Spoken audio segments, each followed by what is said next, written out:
Well, good morning, everyone, and welcome to this presentation on the emerald ash borer and its impact to Davidson County, and some of the things that we know about it, and some of the things that are being done, and more importantly, some of the things that we feel that can be done in Davidson County, because it's going to take a team effort to respond to this.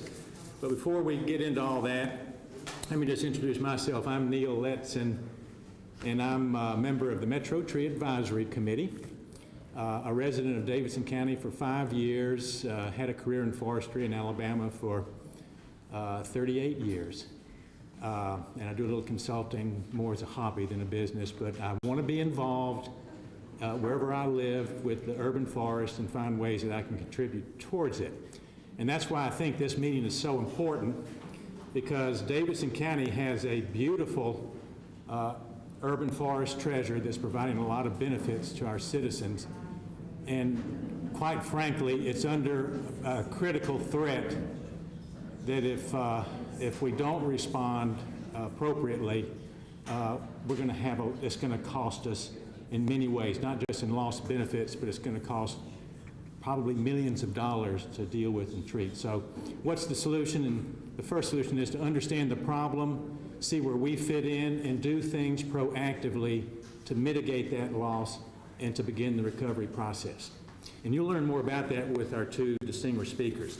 I do want to acknowledge that we have an eclectic group here today, and I'm real pleased about that. I'm not going to name any names, but I've given a list of some of the groups that are represented just to let you know who you're sitting with.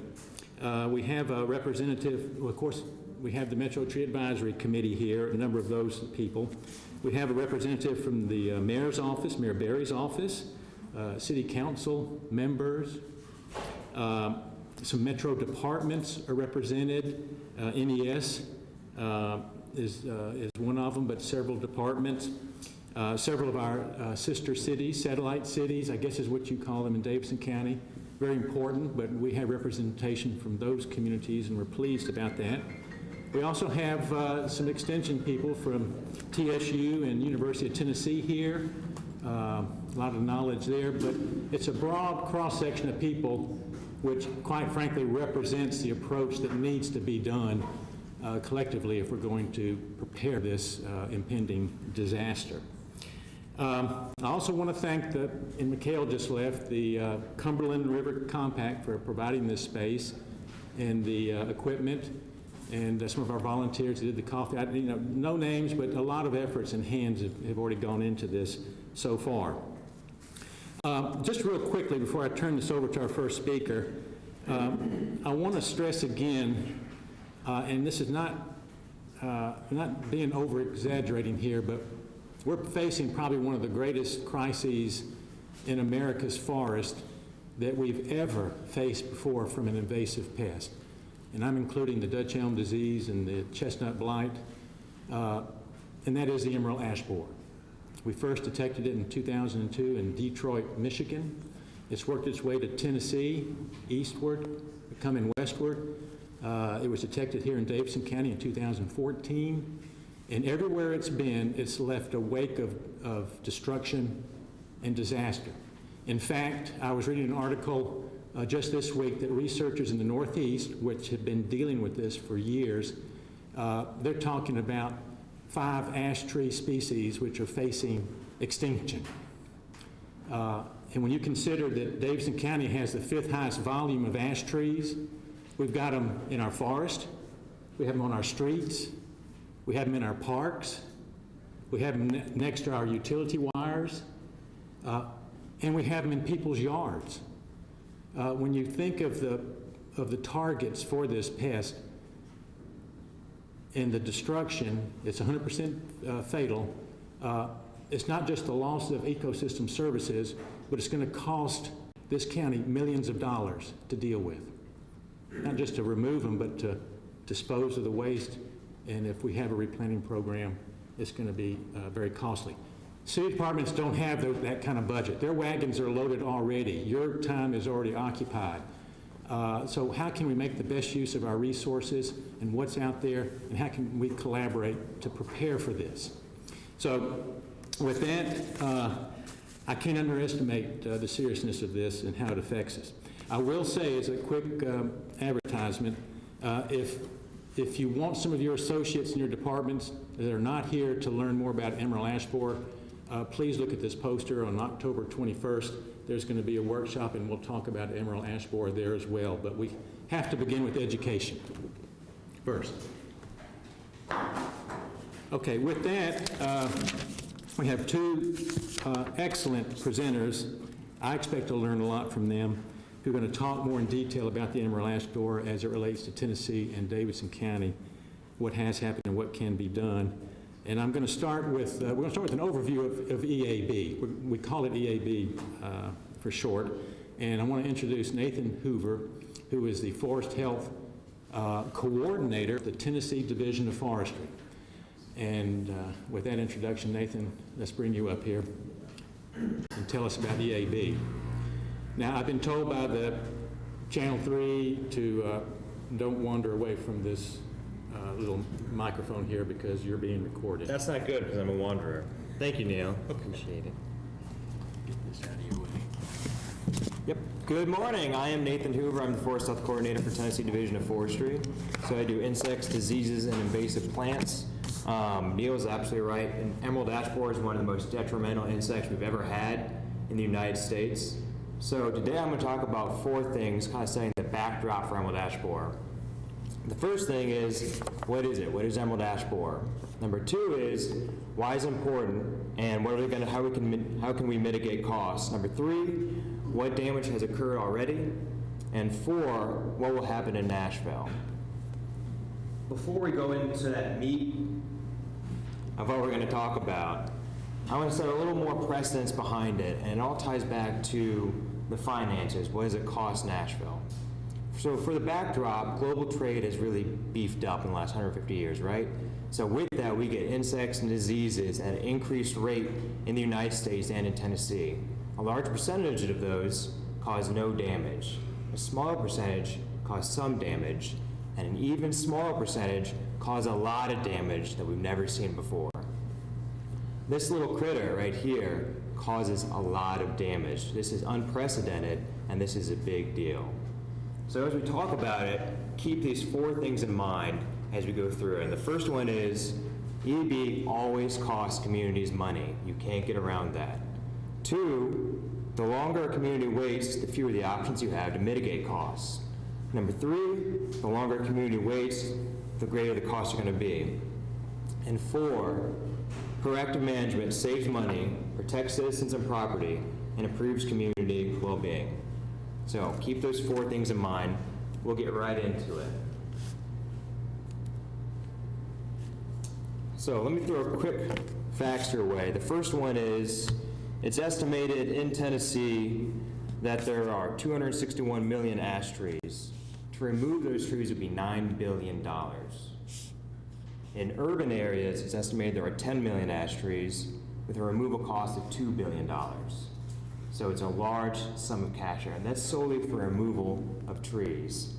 What also goes into it with loss of ash trees, which are a large component in Davidson County, as we heard, are these ecosystem services. That's sediment retention, filtering of water, aesthetics, recreation, or just maybe it's old granddad's tree.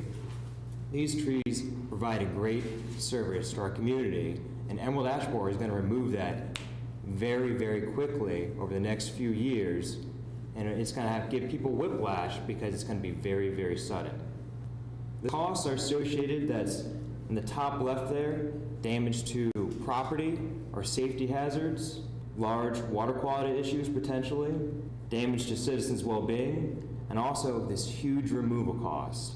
It gives a lot of people whiplash because there's all of a sudden a lot of dead trees, and it's hard for municipality to keep up with processing those with the current facilities they have. So keep all of that in mind. We'll jump right into it. So what is emerald ash borer? It's a small beetle in the Grillus genus. The larvae, once the eggs are laid, the larvae eat through the sapwood of a tree. And this is going to be pretty basic here, but the larvae eat through the sapwood of a tree, and what the sapwood does is it moves nutrients and moves water. When that's girdled, it cuts off the life source of the tree, slowly desiccating it and causing it to keel over, to die. The other thing about emerald ash borer is that it is known to cause biomechanical failure of that tree, meaning that when emerald ash borer kills a tree, it's more likely to structurally fail in a way where it'll topple over on a line. It's not like an oak tree you would see topple from kind of, fray to the bottom. It topples over. That's an added risk there. Once the larva eats through the sapwood, it's going to emerge in these D-shaped emergent holes. What you also notice here is that most of this, as we saw in the beginning, is smaller than a penny, very small. These eggs are even smaller. All this damage is going on in the backdrop, behind the scene. You're never going to see emerald ash borer, most likely. You're never going to see the larvae. You're just going to see dead trees. That's why it's so hard to detect, and that's why people don't call in about it and say, hey, all my trees are dying, until it's too late. Our objective is to be ahead of those calls, be ahead of that mortality, and manage our ash trees. After we get the eggs laid, the larvae popping out the adults, it reproduces like crazy. Emerald ash borer has no native predators, and our trees have no chemical defense against it. That allows it to reproduce and survive without control. After it reproduces, it causes major damage, specifically in urban areas is where the concern is, and it costs us money due to those removal costs and those ecosystem services. So I'm going to talk about a little bit what do we look for in emerald ash borer detection. This is the larvae right here. It's very small. It grows through the tree from May to September. So right now we're at the end of the season. Emerald ash borer has already run its course. It's inside the tree, either feeding or getting ready to overwinter.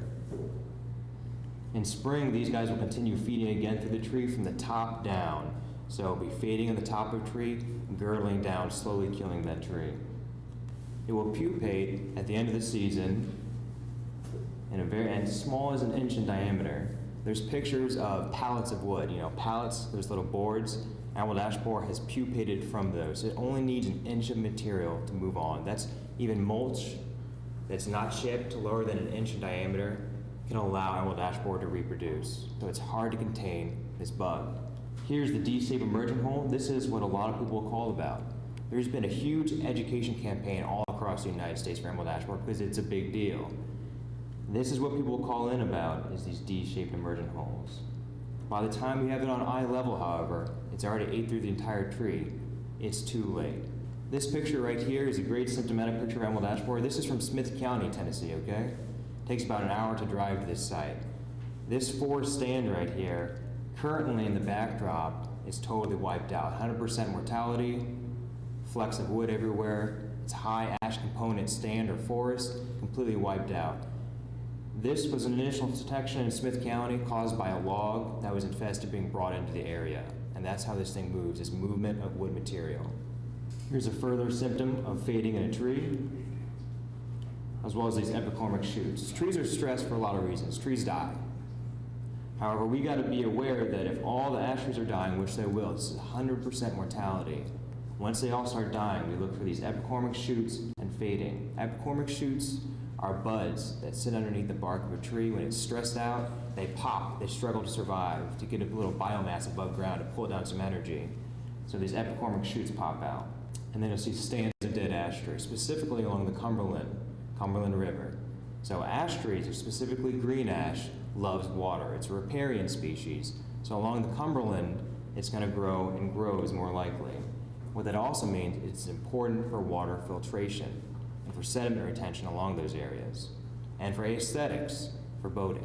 This is very common in emerald ash borer stands, is that woodpeckers, they look for the little larvae beneath it, and they'll peck with high prevalence on these trees right here. This is in the Smoky Mountains, where there's 100% mortality basically in the area, or a large mortality. And here's Claiborne County, Tennessee.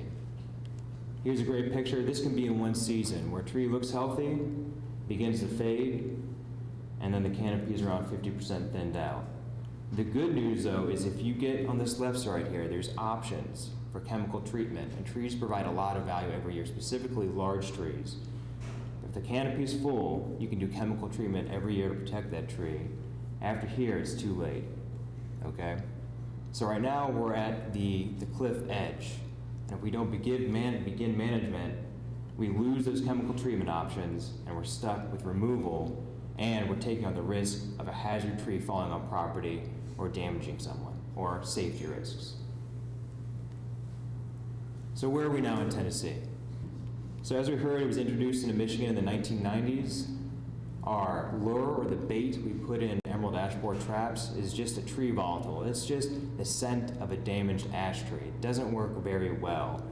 So when we detect it, it's already been there for a while now, which limits our options, and we can't control that. We found in Michigan in the 1990s.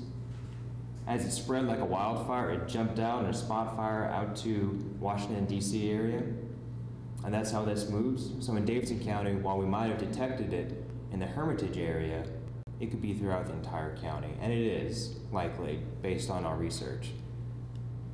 It jumps very widely. Since its introduction, it has spread like crazy, jumping across the United States until it arrived in Tennessee in 2010 in Knox County. We'll hear more about that later. So this spread map right here is showing that emerald ash borer, that's an exponential growth. These are small bugs with short generations. So whereas people take a long time to build up a population, these bugs do it very, very, very rapidly, and they spread very, very, very quickly. Detection was in Knox County in 2010, and it spread in the next few years over a lot of counties in East Tennessee. It's in Missouri in 2013. This is a state and federal quarantine pest, okay? They don't throw that around willy-nilly. This is a state and federal quarantine pest, meaning that on the state level, Tennessee does it by county, and on the federal level, they decide the quarantines as well. Missouri did a statewide quarantine. That prevents the movement of wood material outside of those quarantined areas. 2014, Kentucky also did a statewide quarantine. That impacts the timber industry significantly. So to do that, that is a sound decision. To stop this bug, we need to do all we can right now. 15, it continues to spread. Here's 2016, where we still stand today. It's also in South Carolina. But right now, it's spread across. Davidson County is at the forefront of our detection, which means that in Nashville, where I'm also located, we've learned from everybody in the east. We've learned from everybody in the north. We stand with a lot of knowledge. We can stand on their shoulders, and we can do something right now. We can choose to do management based on what we've learned so far. Here's the current quarantine map of Tennessee, and here's the national map. Since its detection in the 90s, or in 2002 in Michigan, it spread across this huge area. That's including South Carolina and Spartanburg County, and then all the way out in Colorado, and moving up into Canada. That is a rapid expansion of a bug, and it's killing every ash tree in that area. So what about Nashville? So the bug was detected, or emerald ash borer was detected in 2014 in Hermitage. Since then, it's already been here. Remember, it's been about 6 years on average before detection that it's been growing and festering. This detection was on a tree, we found on a trap on an ash tree. However, we never found the actual damaged trees. So we're not sure exactly where it came from. It could be along the Cumberland, it could be out by Percy, it could be in the southwest part of the county. We don't know where it's at. We've tried, it's just hard to detect. And that's where it bites you, when all of a sudden there's damage and we lose all of our trees all of a sudden, and we weren't able to detect it before that. 2015, the surrounding counties also had detections, and I'll also add that once a county is quarantined, no more trapping occurs via the USDA program for trapping. So West Tennessee is trapped for emerald ash borer, Davidson County and East is not. So this is a huge problem. Where's emerald ash borer at? Where are our trees at? The other big one is, where are our ash trees at? The biggest thing about management is knowing what you're managing. Where's the ash at? We know from forest inventory data that we have a lot of ash trees. We just don't know where they're at. To mitigate our costs and our labor and extend that over a greater period of time, we need to know what we're dealing with. So here's Davidson County. On the x-axis, on the bottom right here, we have every county in Tennessee, 95 of them. On the y-axis right here, we have cubic feet volume of ash trees per county. And in the highlighted section right here is Davidson County. That's around 27 million and a half cubic feet of ash. It's a lot of ash in Davidson County. Comparable to Shelby County or Memphis, that's that alluvial plain, Mississippi, a lot of ash trees due to the site conditions, the environment. Davidson County is right up in there, okay? And the thing is, we're not aware of it because people know a tree, they don't know it's an ash tree until it's got emerald ash borer, okay? So there's a lot of ash in Davidson County. There's going to be a lot of management revolved right around this, which will cost a lot of money. I talked about detection and when did emerald ash borer arrive. This is what we call, very positively, the death curve of emerald ash borer. So, along the X, the bottom here is years after emerald ash borer introduction, and here's percent mortality on this Y-axis side right here. So at 0 years is introduction. We don't know when that is, we can only estimate it.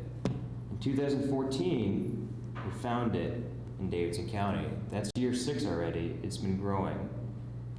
Due to exponential growth after detection, this huge growth here is due to it repopulating very, very, very quickly. That cliff edge is right where we're at right now. So, in the next few years in Nashville, we can expect a lot of mortality, a lot of people calling in, and a lot of trees falling down, which brings in costs about removal, mitigation, replacement, loss of value, sedimentation. All those issues are going to get put on the table very immediately in Nashville. So I'm going to go back to that food for thought, where there's 4 facts I mentioned about dealing with emerald ash borer. Number 1, it's going to cost you money. It's a risk tolerance game. How long can you wait, and how much risk are you willing to take on? 2, the longer you wait, the fewer the options you have. 3, the longer you wait, the more will likely cost. And 4, proactive management saves money, protects citizens and their property, and increases overall community well-being. The last thing I'll talk about is my experience. I get a lot of calls, my number's on the online, I get calls from Nashville citizens about trees, tree quality, emerald ash borer, and I get a lot of calls about, is this emerald ash borer on my property? And I go out to the property and assess it. I haven't been able to find it yet. But I will say is I've seen a lot of ash. Okay, specifically around west of Ellington Ag Center and people's property, I'll point out 7, 8 ash trees, and sometimes they know about it, sometimes they don't, and sometimes they say, I didn't know about it, I'll tell every neighbor because this is a big deal. So getting that education campaign out there and saying, private citizens, here's what's going to happen, here's what we can do, is going to get ahead of all of that calls, which are going to come all of our ways. So with that, I'm done. I'll hand it over to Casey for some on-the-ground knowledge in Knox County, but thank you for your time. All right. Hello, Casey Krause, Urban Forester with the City of Knoxville. I'm going to try my best to stay right behind this podium, but if I start to wander, you just go like this and say, get back in place, all right? Been with the City of Knoxville for about 5 years now, and going back to what Nathan was showing you guys, it was shortly after our first detection of EAB. And so I'm here merely just to show you guys or share with you guys my experience. I have unfortunately had the opportunity to deal with this pest in 2 separate cities. Before I arrived at Knoxville, Tennessee, I was a contract urban forester for the city of Fort Wayne, Indiana. If you were looking at that map, that was one of the very first counties outside of Michigan that was hit by EAB. And what I'm going to share with you guys is both of those types of experiences I had with EAB. And they were completely different experiences. Not just based on the sheer fact that, the community in Indiana had 30% ash, where in Knox County we're more along the lines of 2% ash. But the way they approached their management philosophies were completely different. And Nathan kind of alluded to some of those things and trying to be proactive in the benefit of it. And I think you guys have a great opportunity right now because you're having this conversation already. We didn't get that opportunity in Knoxville. It showed up about 2 years prior to us even having an established urban forestry program at our city level. So, and a lot of this may be repetitive from what Nathan shared with us, but these are facts that I like to share with people. First and foremost, trees are going to die, and there's no way around it. I can't tell you how many times I've talked to people, and that notion of, well, we'll deal with it when it gets here, and maybe they figure this out when the time comes. There is no cure, which brings me to number 2. There is no cure. Nathan talked about treatments. That is not a cure. It's not as if you treat these trees one time and next thing you know, EAB is gone. It's an ongoing treatment that you have to do for years to come. So you have to fill that into your management philosophy. What are we going to treat? What are we not going to treat? What are we just going to remove? And there's a cost associated with that treatment. So you've got to look at those things. It's not like you can just walk away from a tree that's been treated and expect that that bug's not going to come back. It's an ongoing treatment. Nathan talked about the financial resources or any type of resources, including time as well. EAB will impact your resources, whether you choose to deal with it now or whether you choose to deal with it 3-4 years from now. And I'm going to share with my experiences with the 2 different communities, is I'm going to repeat what Nathan said. The longer you wait to try and deal with this issue, that cost is going to go up. You're going to spend money regardless. The longer you wait, that cost is going to increase. Nathan mentioned about the public safety impact, and that is, a lot of people don't think about that. They're surely looking at maybe the aesthetic values. We're going to lose a bunch of trees in our backyard. There is a significant correlation between the time when EAB gets impacted or impacts your ash tree population and the amount of time that trees start to fail. I'll share you with this story I had in Fort Wayne, Indiana. I think it was detected in 2000, actually I have that written down, 2006, I believe it was first found in Fort Wayne, Indiana. That was a detection. It wasn't quite prevalent in and around that community. Around 2008, that winter, and before people even knew a lot of their ash trees were impacted by EAB, we had a significant ice storm. And just overnight, we had significant damage, mainly from trees that were ash. I would say probably well over 50% of the tree limbs that were down and the debris that was caused from that ice storm were all ash trees. The following year, the majority of those trees that had failed were showing clear signs of EAB at that point in time. So I cannot reiterate that enough, that there is a safety component associated with EAB. And this is a lesson learned. Not all communities are going to be the same. And what that means is that I'm not talking Fort Wayne to Knoxville to Nashville. I'm talking just within Nashville. Your communities are going to be different. Your ash tree populations are not going to be the same from the west side to the east side. Nathan already talked about where we're more likely to see ash trees in and around the different communities. At green ash, like low-lying areas around water. White ash, like some of the upland areas. So it's not going to be the same. The other thing is, those communities that have planted, I thought the microphone was going. Those communities that have planted ash, a lot of times it may be community driven. What I mean by that, in Fort Wayne, Indiana, a lot of the communities that we saw that had pure monocultures of ash were all built around the 70s and 80s. These were communities that were looking for replacement trees for the silver maple that were discovered not to be such a great urban tree. So they planted a bunch of ash trees in and around these different neighborhoods. If you get into those neighborhoods that were built in the 90s and prior to the 70s, you didn't have a lot of ash trees. So it's very community driven, and what was very common in the nursery industry during those time periods when some of those communities were developed. So something to think about, especially when you're starting to think about how are you going to extend your resources. Not all communities are going to be the same. So I bring this photo up, and I think this is kind of a tale of what I deal with on a daily basis in Knoxville. We have a ash tree that is dead, and you can see where that location is. Now, there's 3 things I want to point out about this picture. It's who's responsible ultimately for taking care of this particular tree. We have a roadway here. So a lot of people would say, okay, City of Knoxville, you got to keep that roadway safe. What about the utility lines here? Does the utility company have obligation to take care of this tree? But neither us, the city or the utility, planted this tree. It was the homeowner's tree. So is it the homeowner's responsibility? The reason I bring this up is that collaboration is key. We have a very good working relationship right now between our municipal utility and the city of Knoxville, and working together on these type of issues.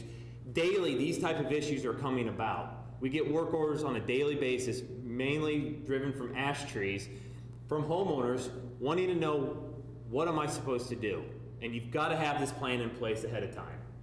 Getting on to this slide here, I wanted to point this out. This is going back to about when I was discussing the fact that not all neighborhoods are the same. This is a community in South Knoxville, which is heavily wooded area, and this particular neighborhood has up to 70% tree cover in it, and it's right outside of downtown. So it's very heavily populated area with a lot of folks, but a lot of tree cover as well. This is the situations that you're going to come across. And this is the exact same house. They did change the color of their shutters before and after, and they did change the roof, but I swear to you, it is the same picture.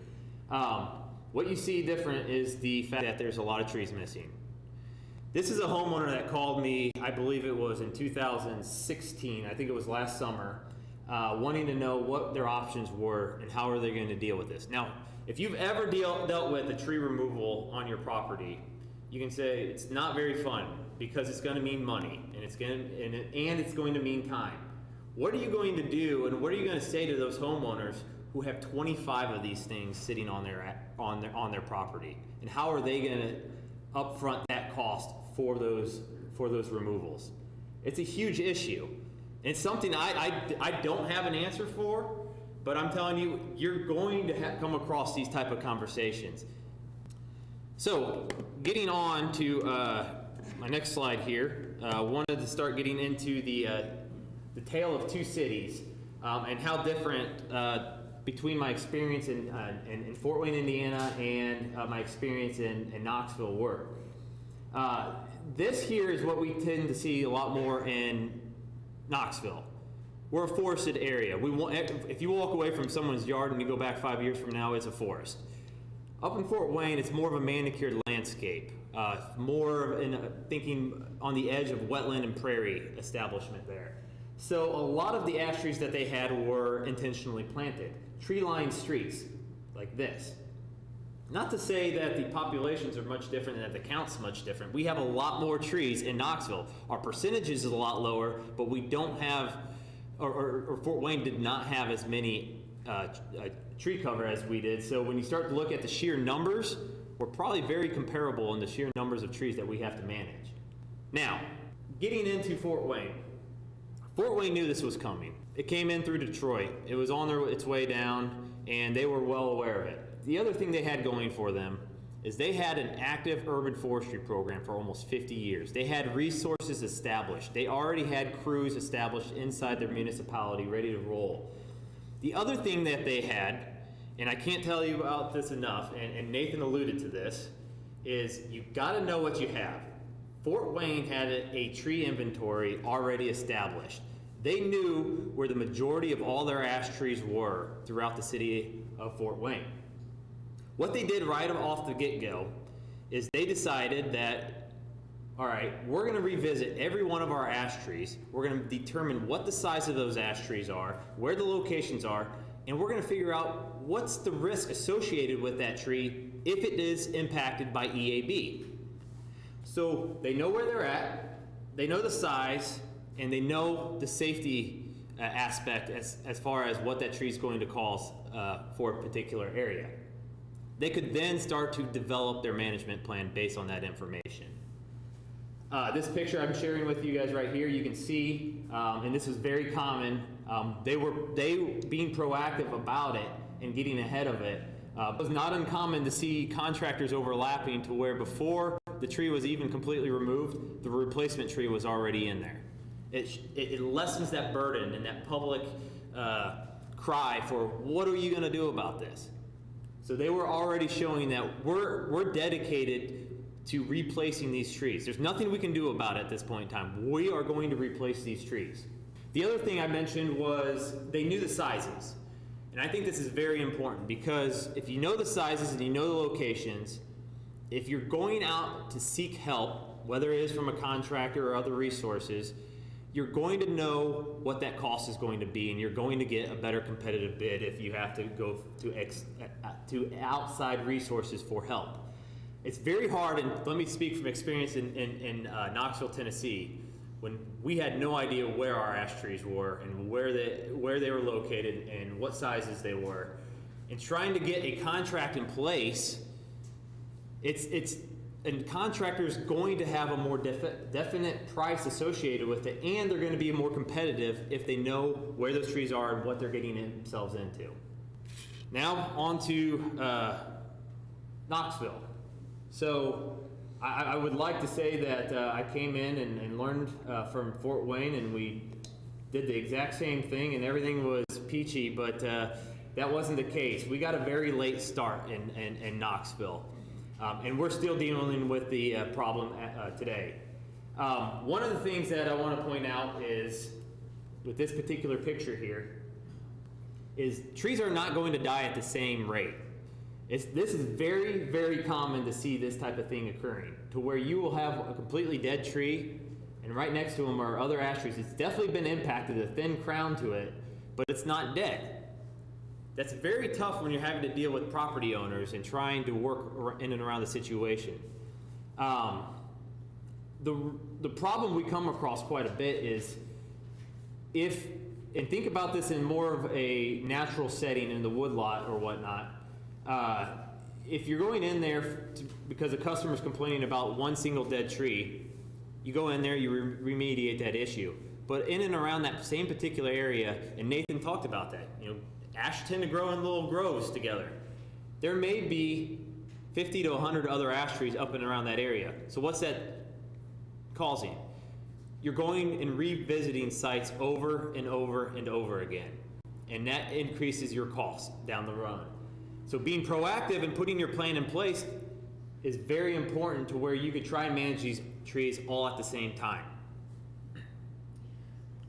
I will speak from experience that we've had several claims in the city of Knoxville due to ash trees. And the problem there was we did not have an inventory. We started developing our inventory in, I believe it was 2011, we got it started. 2012, we actually started our urban forestry program. That's when I arrived. And then from there, we started hitting it very heavy, trying to figure out where all these ash trees are located. The problem is that inventory went over the course of 4 years. So we're still wrapping it up, but it just got over within the last year. So we just wrapped up our tree inventory. In that process, we would come across dead trees that had failed, fallen on parked cars, all of those other things that go on when the tree becomes infested with EAB. The other thing I alluded to before is we did not have an established urban forestry program. We had a couple of crews that were doing tree work. So one of the first things that we did is looked at that crew. It's not that we didn't allocate any resources. One of the first things we tried to do is get a second bucket truck. We were operating 7 guys out of 1 bucket truck. It's kind of crazy when you think about it. How many guys can actually go up in that bucket is only 1 guy.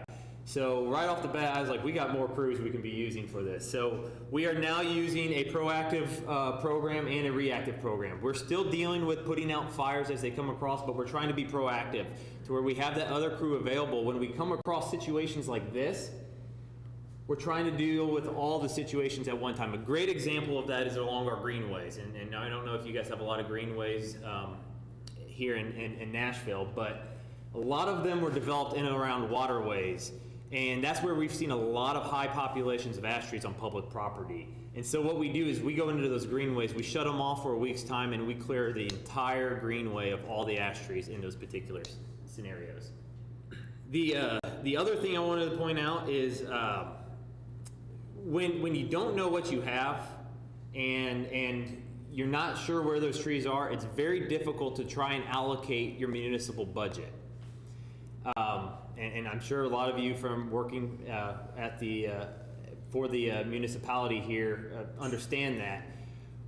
Our peak infestation happened a couple years ago, and we realized we were in that peak, that time when that grass started going up. We realized it a little too late, and at that point in time, it was shortly after July. Well, our July 1st starts our new municipal budget, so we almost had to wait an entire year before we could start trying to allocate resources. So, with that said, and I want to give you guys opportunity to answer questions, based on my experiences with EAB, I'm going to leave it off with a couple of recommendations, what I think would suit moving forward for a community like Nashville. First and foremost, I think collaboration is key. You've got to get the utilities on board, you've got to get the city council on board, you've got to get the mayor on board, and you've got to get the public involved. Second thing, and I think that Nathan talked about this, and I talked about this, is an importance of an inventory and assessment. If you can get out right now, and it doesn't take long, you may have to contract some work out, you may have to use other resources within the city, but you need to figure out what you have, because that's when you can start to develop your plan. Third thing, outreach and education. I spoke to you guys about some of the issues we had on private property. EAB knows no boundary. It's going on the private property just like it's going to go on public property. Getting that information out to the public is very important, so you can give them an opportunity to be prepared for this pest. You don't want to be that property owner who finds out on July 1st that every tree in their yard is going to die, and it's going to cost thousands upon thousands of dollars to remediate that issue.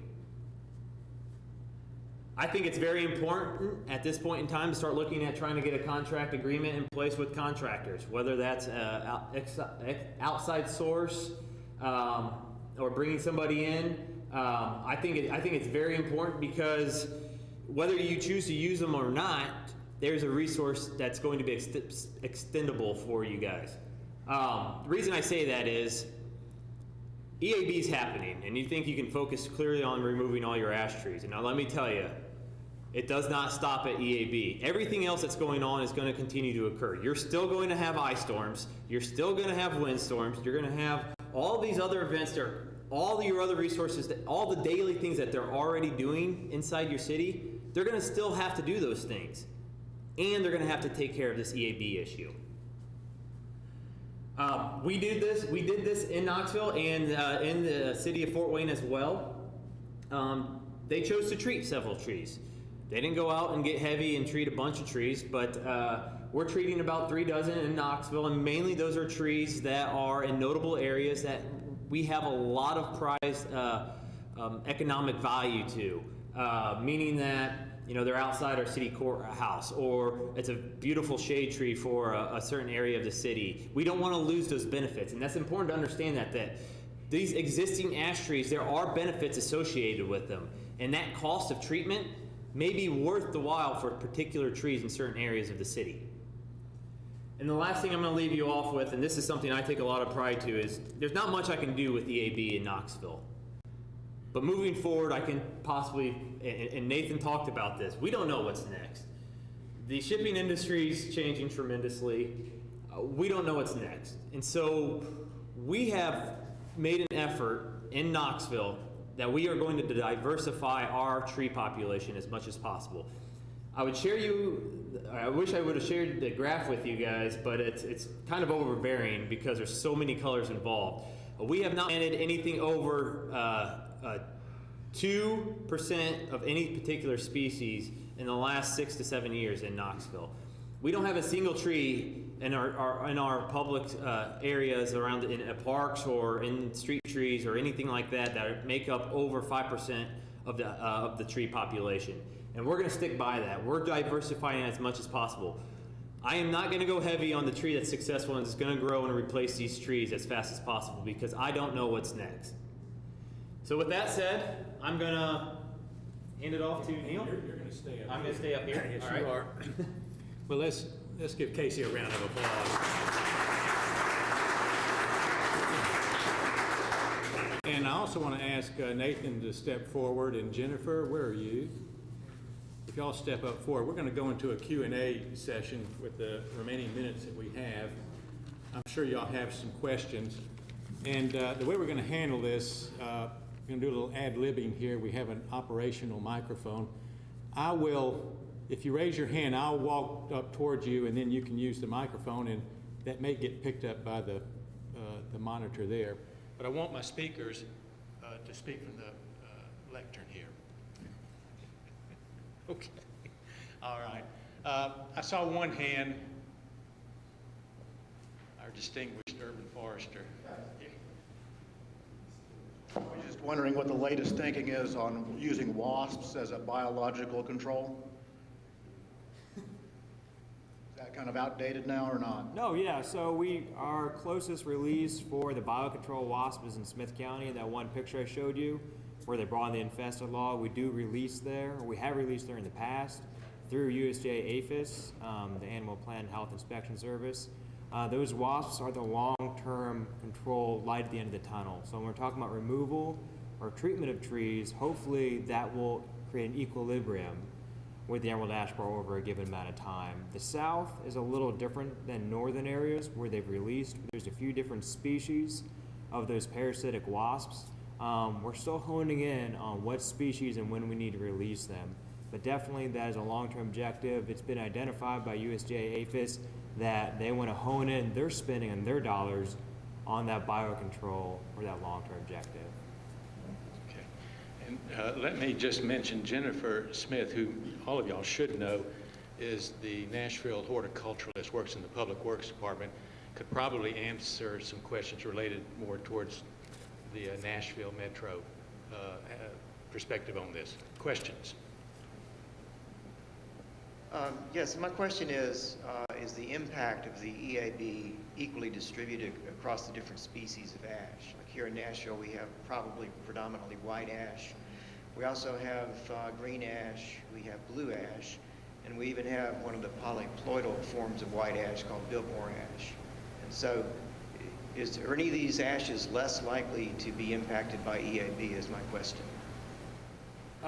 In my experience is with the white ash, we tended to see signs and symptoms of EAB a little bit later, but it's going to be impacted.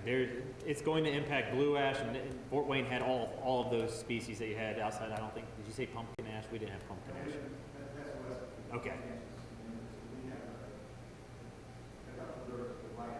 Gotcha. Yeah. It's going to impact all of them. It knows no boundaries, and it will impact them all. You will start to see the signs and symptoms kind of different in them. White ash tend to hold their crown a little bit longer, from my experience, but it's going to impact all species of native ash.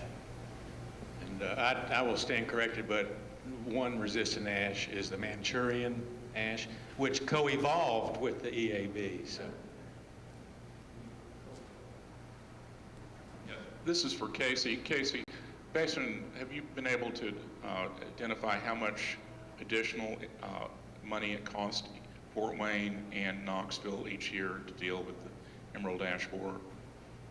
I don't know. I left Fort Wayne in order to take, I don't know why I decided I wanted to go through EAB again, but I left it a little early before their project was complete. So I don't know any costs associated with that. And with Knoxville, we're reactive and we're trying to do everything in-house right now. And so there hasn't been a lot of additional cost outside of a couple of claims, and probably the cost would probably be time where we're not getting other things done. And it's kind of a headache at this point in time because we're still getting residents calling about oak trees and maple trees and all those other things.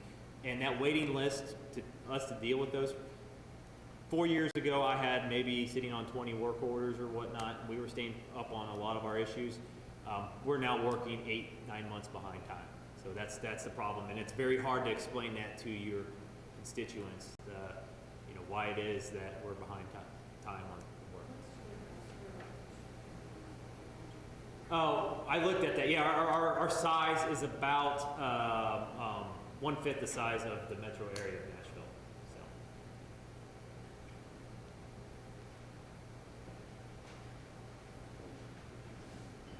So. Thank you. I'm Angie Henderson. I serve on the City Council. I wanted to ask you how your urban forestry program is organized in Knoxville. So kind of just structurally and, Parks Department, Public Works Department, so many departments touch trees. I just wonder how that works in Knoxville. Thank you. Yeah. We are structured under our Public Service Department, which is probably, we call public service, other communities call it Public Works, which, it's our trash pickup and all those things. Now, there are other areas of the city that do deal with trees. We have Parks and Rec that may manage a single park, and they do some mulching and things like that. But our entire tree operation program is under one division right now. We kind of pulled out everything from every other area of the city and put it all under one umbrella. It all falls under me. We have 2 crews now and 7 guys that oversee our entire tree maintenance program. And we do have some contract dollars, but not a lot. And most of that goes into planting each year. Does that answer your question? It's completely under the Public Service Department, and that's. How do you interface with the parks? Oh, I see. Yes, we manage the park. So all of the maintenance, so the mowing, the tree maintenance, all of that goes on through the Public Service Department. The Parks Department, they do a lot of the programming and oversee, the sporting events and all of those type of things, but they don't do, our Parks and Rec Department does not do maintenance on the actual green space in our parks. That's all falls under Public Service Department. That's a good question. My question is about disposal. So when you take down an infected tree, are there any special ways of disposing of it? So there is, with that federal and legal statutes that are in place, to move it outside of quarantined areas, I'll speak on that, it needs to be chipped down to lower than 1 inch in size. To move it outside those areas, if it's an entire log, it's the same thing. It needs to go under a compliance agreement, or it's not allowed to move outside those quarantine areas. As far as, and I think what your question is more oriented towards, is inside municipality, how do you dispose of that? I think Casey would be best. Yeah, so we do brush pickup.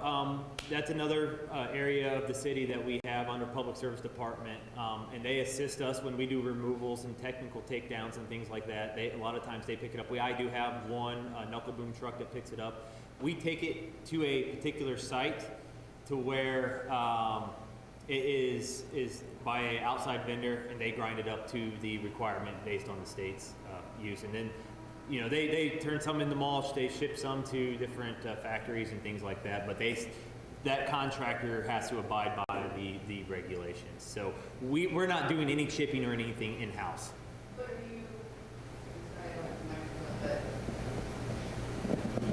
are you just dumping any of it anywhere, or are you grinding up all of it?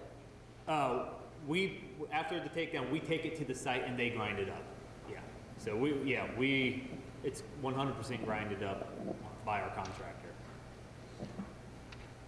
Other questions? Yeah.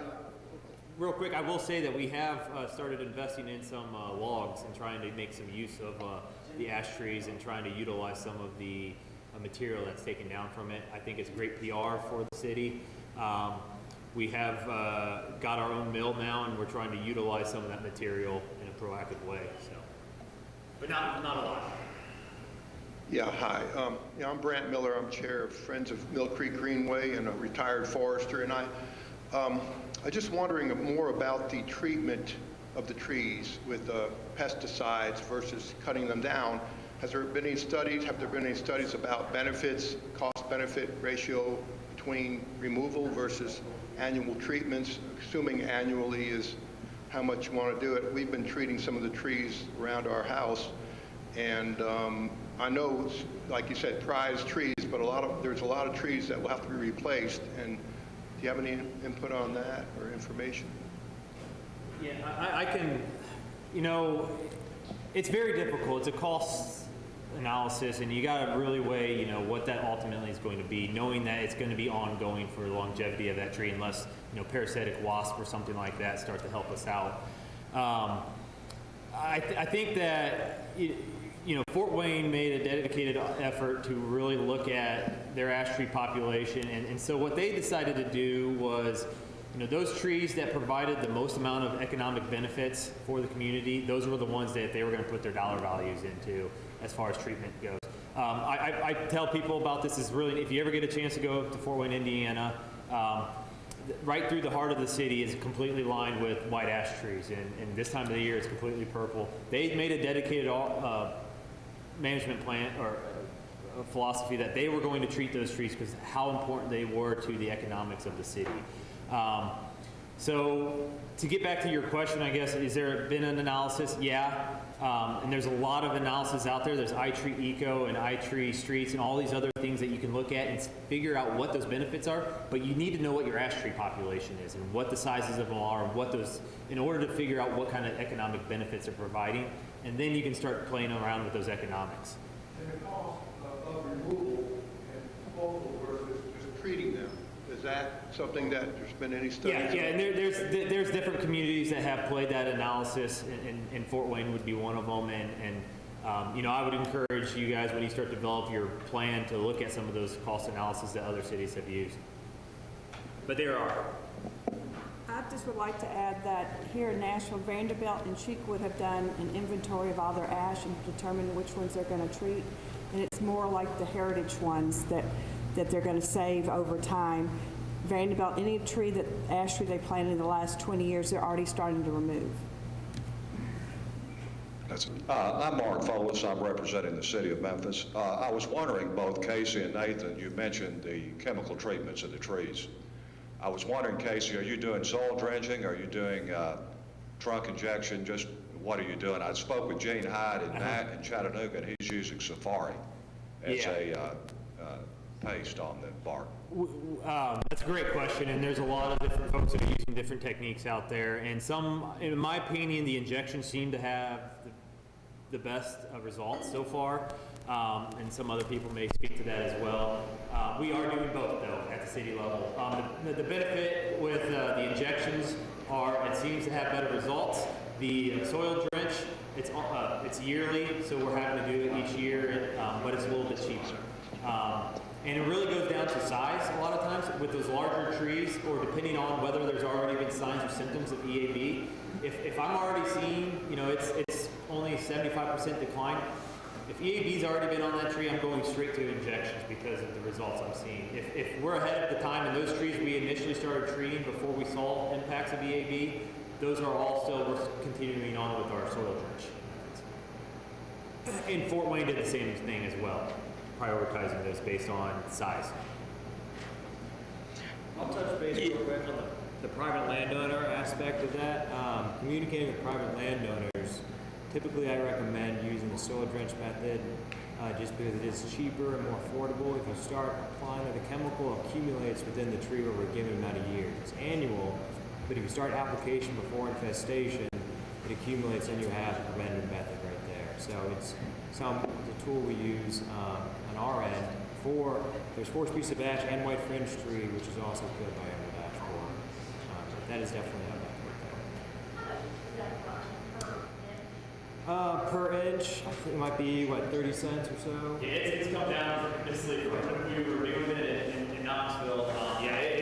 The soil drench is well over $1 per inch. Especially if you do it yourself. My question's for Jennifer. Has there been an inventory taken? Have you taken the inventory in Davidson County of the percentage of ash tree?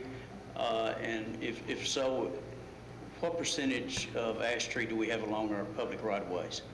So what we do know, we did a street tree inventory in 2013 of the inner loop, and we had 13 ash trees, because we haven't been actively planting them. They naturalize here. We have some anecdotal information through NES, but they're not ready to share that with everyone. So where they have lines, they've determined which trees would affect those lines, and they're getting an ash tree count there. But other than that, we do not have that information. Jennifer made me promise to end this at 10 and it's 6 after, but if anyone needs to leave, feel free to, but I think we're getting, if we have any more questions, can we extend this a little bit longer? Okay, and there will be a short video. So maybe, is there one or two more questions? Okay, and before I do, while I'm here, I'm running out of breath, you have an address. Well, people are talking about treatment options. There's a national website, emeraldashborer.info, and they have a treatment guide, about 27 pages, and it lists all the treatment options and the chemicals and the necessary steps to treat your trees, if that's an option.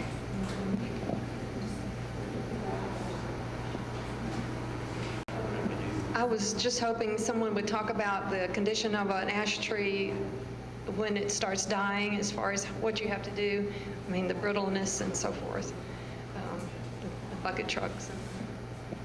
Yeah, so when an ash tree is infested, it does start at the top of the tree and moves its way down due to the nature of the tree starts desiccating as the sapwood's consumed in that tree. I believe it was Davey even that did the study on it that found that biomechanical failure was at the nodes of the tree or at the trunk of the tree at the base where actual failure occurred. So as the ash tree falls over, it will topple instead of that oak you see in your yard that drops limbs and then kind of crumbles to the ground. The ash tree tends to do that failure, which of course creates the hazard areas greater around those trees. Chattanooga is seeing them fail that way, just at the bottom. And I think that's important, that we need to communicate to the citizens that as that tree dies, it gets brittle. And if you cannot get a bucket truck to that area, the climbers, it's not safe for a tree climber to get up there to start taking it down. So this is, again, trying to be very proactive. And part of the recommendations are, if you already know which trees you have and you don't, you're determining not to keep it, to go ahead and start spreading out the budget and start removing now. All right, thank you, Jennifer. And we'll go ahead and wrap it up at that. And we do have one more comment. Take that tree down and replace it with something else. Well said. It's been mentioned that we're going to have a short video after this, and we encourage you to stay. And our speakers are going to be here for some more one-on-one. And let me just wrap it up with a couple of comments, if I may, at least what I picked up from the presentations. And there are take-home messages, I think, for each of us here today. Some of you are representing departments or organizations or councils or cities. We want to encourage you to go back to your organizations and share information you've learned and encourage them to explore a way for them to become involved in preparing for this disaster. But number one, EAB is in Davidson County. And by my calculations, looking at the death curve, by 2025, between 2025 and 2030, we're probably looking at 100% mortality in our ash trees. That's accurate. That's, that's number three. It's going to have a cost for everybody in Davidson County. Financial costs, but also services costs, and there are the safety issues as well. 4, it's cheaper to begin now preparing and planning and being proactive in dealing with the EAB in Davidson County. And lastly, and maybe more importantly, we got to do it together. We have to collaborate. I was so glad that we have a city council representative here, but this is where we're looking at the top-down approach, I think.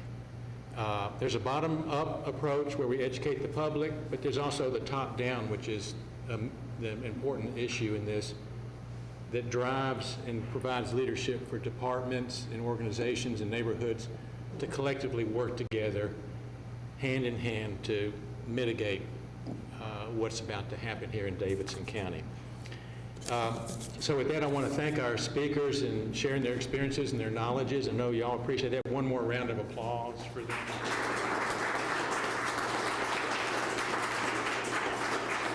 And for Jennifer Smith for helping organize this session, and Patricia Miller.